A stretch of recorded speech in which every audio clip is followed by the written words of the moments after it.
them until I got a chance to meet Joe at ECC, and I said, dude, you're like an old hippie, just like me. You know, you grow your hair long, which is cool. And I love the fact that you were out in support of the industry, so go ahead and tell us what you got to say. So, Joe Barnett. Thank you, Norm. Hi, everybody.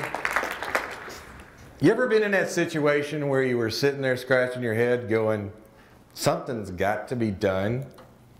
And you've asked that question for the 100th time, and suddenly you realize that the person that you asked that question of was yourself? That's what happened to 7 people about a year ago. And we formed what's known as the Vaping Militia. I'll go into that a little bit later, but before I do that, I want to talk about advocacy in general. How many people have heard of an organization called CASAP? Hey, these are the guys that do the consumer advocacy. They want the product availability everywhere. That's kind of their baseline. They also support some other tobacco harm reduction products other than vaping. This is the main line for consumers. Anyone ever heard of an organization called SAFATA? A few. This is your industry level advocacy that is going to help move this industry forward as we go further through this. I know everybody's kind of scared about that the three-letter guys, FDA, but are they gonna stop us tomorrow? Oh, this isn't a monologue, it's a dialogue. You get to play. No. Okay, no. Who's gonna stop us tomorrow? Any idea? Local government. You got it, Austin. The local government, okay. Local government is our biggest problem. Let me get you kind of caught up on what's going on. There were over 45 pieces of legislation in the last term at the state and local level that specifically wanted to prohibit vaping publicly. There were 6 flavor bans last year. There were 4 tax bills that came through. Not a bad year for legislators. What do we expect next year? Flavor bans? 20 at least. Public bans at the state level? 30 or 40. Okay. Are you starting to see what's happening here? Tax bills. There's only 50 states, so I can only guarantee that many. Oh, 2 have already got it, so we don't have to worry about those. So there's only 48 there. And that's just in 2015. Is this industry in danger from local government? Yes. Every day. If they're not getting to the state level, they'll do like Manhattan Beach did. Manhattan Beach, California, LA area, no public vaping, no sampling. What would that do to your business? They can't test your e-liquid. Oh, it's great. It tastes just like cherry, but you can't taste it. That's only in California right now? One city. There's 9 cities in California. And New York, forget about it. If it's going to be California and New York, it's going to be your city next. Okay? So, the realization that this is really a scary thing should be hitting you about now. Or maybe 5 minutes ago when I said it. So how can you do something about it? Well, that's where a group like the Vaping Militia comes in. We've looked at how to handle this, and one of the things you have to do is, as a vendor, you have to participate in local government. If you're not paying attention to what's going on at your city hall, you are going to find out about the next ordinance when they post it on your door and tell you never to open it again.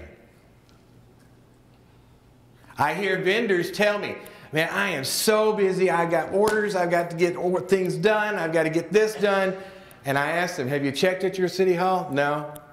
Do you know where your city hall's at? No. Honestly, that's what they're telling me. If you're too busy to go to City Hall will find you and shut you down. Because when they have a hearing and ask, what you should be doing about vaping, you're not going to be there. You're going to say nothing. They're going to rule against you, because even though we have all the science in the world to prove that this is a safe product, some individual has a moral conviction that it looks like smoking, and that's their only reason to ban it. We can take all the science in the world and put it in front of that person with that moral conviction, and it won't matter. So I'm going to tell you right now how you change that. Okay? What's the most important thing in the U.S. right now? Anybody? Any idea what the single most important factor when dealing with a political figure is? What's the single buzzword? Money. Money.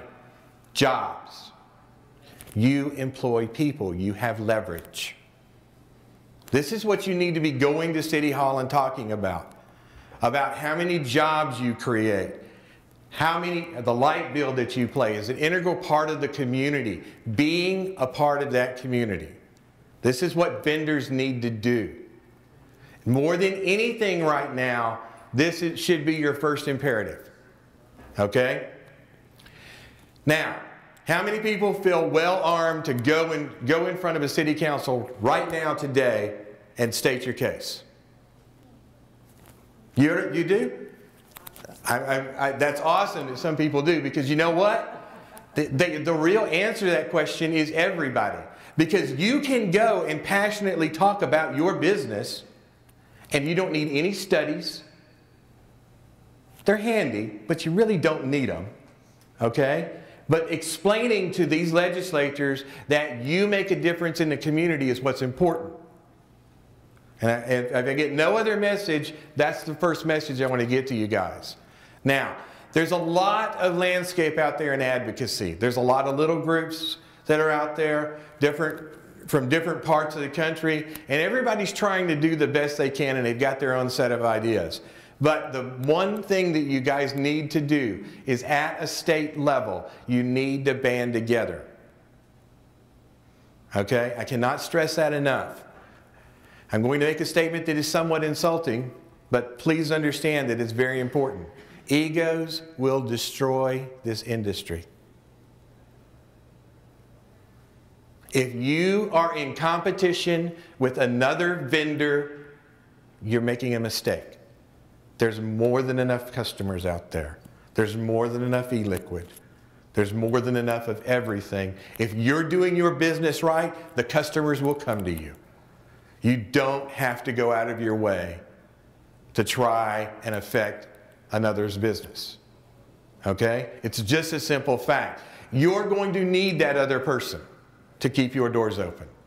Because it's not until every vendor in a state goes to the Capitol and says, we are doing business, we're employing people, are they going to make a difference? Okay? Pretty easy to think about when you're looking at this. So those two things, getting involved in government and working together. Getting a state trade organization together is paramount. You have to do this. There's some other little things that you can do as a vendor. You can educate your customers. Make them aware of CASA. Here's this interesting thing that is very unique to this industry. The customer base in this industry is absolutely passionate and rabid to keep vaping where it's at. They are a resource to you that you can use simply by asking them. So, something you need to do as a vendor is keep an accurate email record of your customers, so that when something happens in your area, if a city council brings up an ordinance, if there's a state ordinance that's going down, you can mail them and say, I need your help. I need to be at the Capitol. I need your help. We need to be at City Hall. And if you ask, they'll come. You don't even have to give them free juice. Kind of nice if you do. But they will come just because they're that rabid. Okay? Take advantage of it. I can tell you that myself, I don't own a vape shop. I don't design mods. I vape a lot of juice. That's pretty much that's my credentials. I vape a lot of juice and I read a lot of bills. Okay? 30 years in a different industry as a businessman, I can tell you that the only time that I ever had problems at a local level was when I wasn't looking. Because when I was active in the state and local government, we never had any problems in the telecommunications industry. The minute we stopped, all kinds of problems. So you have to stay active. Okay? A lot of people wonder, who do I support? Where do I send, you know, if I really have, I want to get involved in this cause, what do I need to do? Let's go down to the first rule. Get involved at your state first, state trade. Second, federal trade. The organization SAFADA, Cynthia Cabrera runs it. That woman fights daily for this industry. Okay? This is a woman who at one time will go to the Senate floor, I guarantee you this, and will say, my name's Cynthia Cabrera and I represent the vapor industry and I represent a number of shops. That number is very important. Right now, SAFADA holds a membership of about 400. Do you see the problem? 400. When the senators get through laughing that off, that the industry is only 400 people, they're not going to listen to her. Do the right thing. Get in there and join SAFADA at the federal level so that when this is going down with the FDA and Cynthia does go to Congress and makes a request, the number's up there where it needs to be. Okay? Just look at I'm just going to tell you to go safada.org and take a look at it. Great organization. And they are working hard for you already. The other thing is send your customers to CASA. If you're a vapor yourself, you should be looking at it too. If we happen to come up on your radar, we're easy to find, thevapingmilitia.org. What we do for the industry is two things. Number one, our blogs aggregate all the alerts from SAFADA, from CASA, and any other industry professional who puts anything out. If AIMSA was to make a statement, we would put it on our blogs. We consolidate everything. It doesn't matter who they are. If you've got a good statement that's sound, we'll put it out. The other thing that we do is at the local level. We make relationships at the local level so that people, everyday people who happen to go read their paper and they see an article that says, Manhattan Beach is looking to do a public ban, they send us that information. They send us something as simple as there's something going on in Manhattan Beach, California. Our team goes and looks at the city agenda and we create an alert to tell everybody in Manhattan Beach something's going on. If we can get the ordinance, we'll give you the exact studies and we'll even go as far as to write testimony. Things you should look at. And we'll do it for any local community in the United States. All we got to do is get the heads up. We have 600 members in our database. They do a pretty good job for us. We have 6,000 people in a Facebook group. They do a great job for us. So it's like this human intel passing back and forth. And I can't thank the vapors enough to take the time to do that. They do so much work for us. So we take that, we put it out, and it gets in so that people can see what's going on. Okay? Now at this point I'm going to open the floor a little bit. Any questions? I will be glad to answer what I can. I can tell you I have no idea when the FDA is going to do whatever it is. I think it's a rabbit in a hat and they'll pull it out whenever they decide to. Probably at the worst possible time. But if there's any other questions, I'll be glad to answer those. Anybody?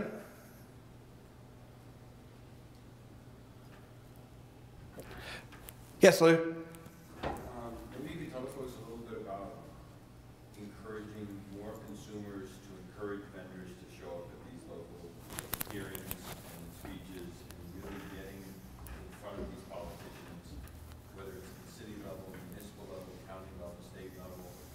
Very often we see these hearings getting announced by CASA and yourself and so forth, but we're seeing very small turnout from the industry at the consumer and vendor level at the actual hearing. I'll repeat what he said. One of the problems that we're having is at the local level, an announcement will come out, and after the fact, a vapor or a business will go and we'll hear that I was the only one there. That's it. There was nobody else that showed up. And what we do encourage is not only the vendors to be cooperative or active in this, but the vapors to be active in this. And they will go to the shops themselves and tell the shops that these things are going on. If you get a vapor that comes into your shop and says, one of your customers, that something's going on, please don't think that that person is just, you know, the sky is falling. Because it's not that. What they're doing is they're trying to warn you that things are going on and you need to take that time to get there. We have to get vendor presence at these meetings. You could put 60 vapors there. And the only thing that the city council will see is these are fans of this particular product. That's it.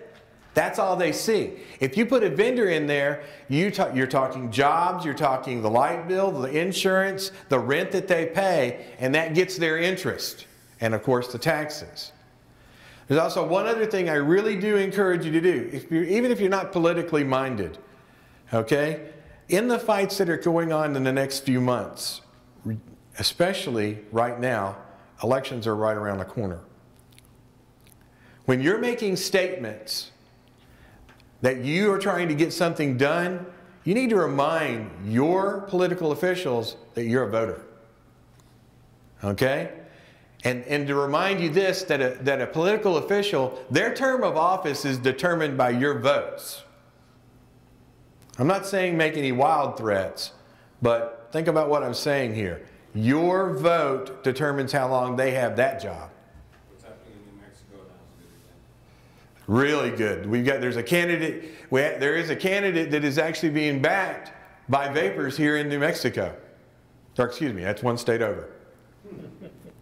It's hard to tell. I'm sorry, I'm from Michigan. The opponent to that candidate that the vapors are supporting is demonstrably against this industry, and we're seeing it trending more and more as states get more anti-e-cig, and they don't have. It's not based on science. It's based on A moral conviction.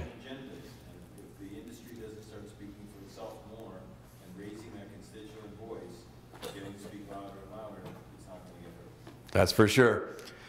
So we've really got to do this. And I hate to say it, when you think about it, when people are passionate in this manner, this is where you get into single issue voters. Okay? If you can take away my e-cigarettes, I ain't voting for you. And think about the customer base. They're that way, aren't they? They are all that way when it comes to that. Okay? Yeah. Yes, Austin. You seem to know about what's going on in most of the states. Is there a way that you can list who the proponents are in a particular state for election time and who the people that are against, so that people can have some type of idea when they go to vote? Just back to your comment earlier when you said, I was the only one there. They wanted to, Laguna Hills, California was the first city in 1993 to become a smoke-free city. Right. And so now they're trying to lump vape into tobacco so that you have to have a tobacco license. And I went to say, we're not tobacco. And I was there with one other juice manufacturer and a store owner. And we have 3.2 million people that live in Orange County, California, so that's a very poor showing. So, I wish that we had that for this election, but I will tell you this much, is that is something that is already on the agenda for the 2016 elections already, because it takes so much time to put that together. There are 3 organizations that are currently working on that particular plan to create basically a list of those political affiliates that are vape friendly or have made a stance on e-cigarettes. It won't be ready until 2016. The time's just too short. And when it comes to the advocacy network, 95% of the people that are involved in it are volunteer. Some of them have other work. They have to actually earn a living, and then they do the advocacy portion on top of it. So I would like to say we are phenomenally organized and are able to do that, but a lot of times we don't quite get that much organization to be able to jump in on something like that. But I do know that there's an announcement that's going to be coming out about a relationship between the Vaping Militia and Americans for Tax Reform towards the beginning of the year. And one of the key items on that agenda is getting that website available for 2016. So. Yeah, I was just going to say that it'd be nice to have a website that shows who's for and who's against, but we need to let our customer base or vendor base do the work themselves and call all of their representatives and senators themselves and give what their stance is firsthand as opposed to taking someone else's word for it. Yeah, that. In Arizona, Matt Salmon is a huge proponent for e-cigs. He's been supporting the industry for quite a long time. And is now, I think he's still a representative in the United States Senate or Congress, House of Representatives. But you have to kind of know who's your friend and who's not your friend in your own state, not just look at the website as well. Yeah, that was one of the biggest problems that when we tried to put it together early, that was the biggest problem, was being able to actually determine that and to get the constituents for that particular individual to make the phone call to get the position. That's what it was. I mean, being able to put the data together and put it on a website's easy, but you have to have the data to do it. So that was one of our biggest drawbacks when we looked at it. And I think we looked at it for the first time in May and went, how do we get all these people to go ask them? That was the scary question that we looked at. And the Vaping Militia does do a few things when we kind of think out of the box. We don't always take the standard routes in order to get somewhere. And the reason I want you to inform you of this is a lot of people have a problem with one of the policies that we very seriously promote. And that is, you support those that support you. Which, let me translate this to you. If you're not supporting advocacy, I don't shop with you. Okay? It's just that simple. And we are literally trying to breed a group of consumers that believes this wholeheartedly. So if that's not an idle threat to the industry of get involved or you're not going to have any customers, well, maybe it is. Sorry, I'm a little forward when the way I go. I guess that's why they put me in the front. Okay? But that's what we really do think. We think that those individuals who step up and make a difference do make an incredible difference in this industry. For example, in that room alone, Cutwood, Strix, Ninth World, and I'm probably going to forget a couple. Those guys came on and recognized what we do early and support us. Okay? And I probably have forgotten some. But we see this at every show where we have vendors come up to us and they are very active in supporting what we're doing. And we appreciate that completely in the way that they do it. So if you have a customer who comes in dangling dog tags around his neck, 9 times out of 10 it's probably one of ours. So be careful. Those are the active ones. And we love them. And again, I'll open this up. Any other questions? Oh, I did forget one, Mr. E-Liquid. So there we go. Any other questions? Anything on advocacy at all? Did you tell them all how to get involved, website? VapingMilitia.org, stop by the table. Okay. Come buy a t-shirt. That's how we support ourselves. Norm? All right, let's hear it for Joe.